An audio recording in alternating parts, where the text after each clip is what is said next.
അപ്പോൾ ഞങ്ങളുടെ ലക്ഷദ്വീപ് സന്ദർശനത്തിൻ്റെ 3-ാം ദിവസം കൽപ്പേനി ദ്വീപിലുള്ളൊരു ബീച്ച്, പറുദീസ ബീച്ച്, അവിടെ ഒരു സായാഹ്നം ചെലവഴിക്കാൻ വേണ്ടിയിട്ട് എല്ലാവരും ഇങ്ങോട്ട് വന്നതാണ്. അതിമനോഹരമായിട്ടുള്ളൊരു സ്ഥലമാണ് കൽപ്പേനി ദ്വീപിലെ പറുദീസ ബീച്ച്. കൽപ്പേനി ദ്വീപ് സന്ദർശിക്കുന്നവരൊക്കെ വൈകുന്നേരം ഈ ഒരു ബീച്ചിൽ വന്നിട്ട് ഇതൊന്ന് കാണേണ്ട കാഴ്ച തന്നെയാണ്. അത്രയും പ്രകൃതി സുന്ദരമായിട്ടുള്ളൊരു കാഴ്ചയാണ് ഇവിടുന്ന് നമുക്ക് കാണാൻ സാധിക്കുക. ഇവിടെ കണ്ട ഈ സോഫ്റ്റ് ആയിട്ടുള്ള മണലിലിരുന്നിട്ട് കടലിലേക്ക് നോക്കിക്കൊണ്ടിരിക്കുന്ന ആ ഒരു രസം, എന്താണ് അതിൻ്റെ ഒരു സൗന്ദര്യം. ഇവിടുത്തെ ഒരു പ്രത്യേകത എന്താണെന്ന് പറഞ്ഞാൽ മഴക്കാലത്ത് ഈ പ്രദേശമാകെ മഴ നനഞ്ഞിരിക്കും, മണലൊക്കെ നനഞ്ഞിരിക്കും. വേനൽക്കാലത്താണ് ഈ ഉണങ്ങിയ മണൽ നമുക്ക് കാണാൻ സാധിക്കുക.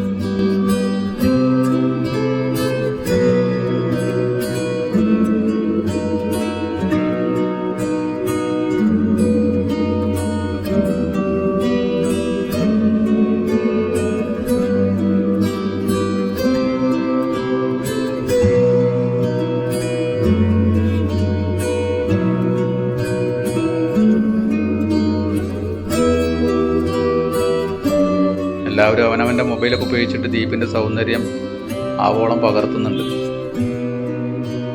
ചായയും സ്നാക്സൊക്കെ കുടിച്ചിട്ട് അർമാദത്തിനുള്ള പുറപ്പാടാണ്.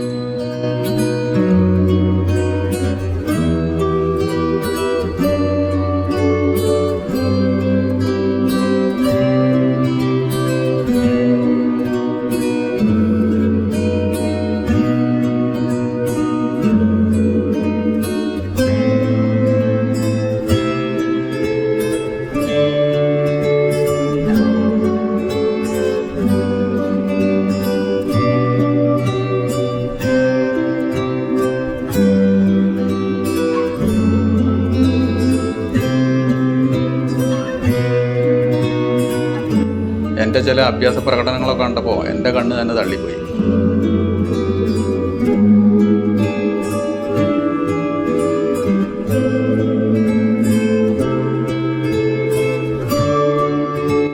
ഇത് നാദിർ റുക്നു.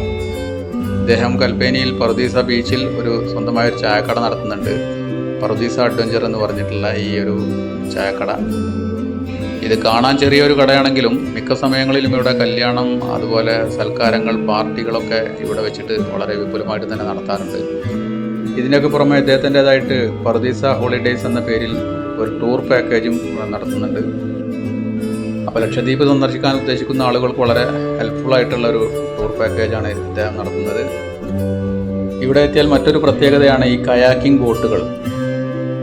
ഇവിടെ കണ്ടോ ഈ 2-3 ദ്വീപിൻ്റെ കഷ്ണങ്ങൾ.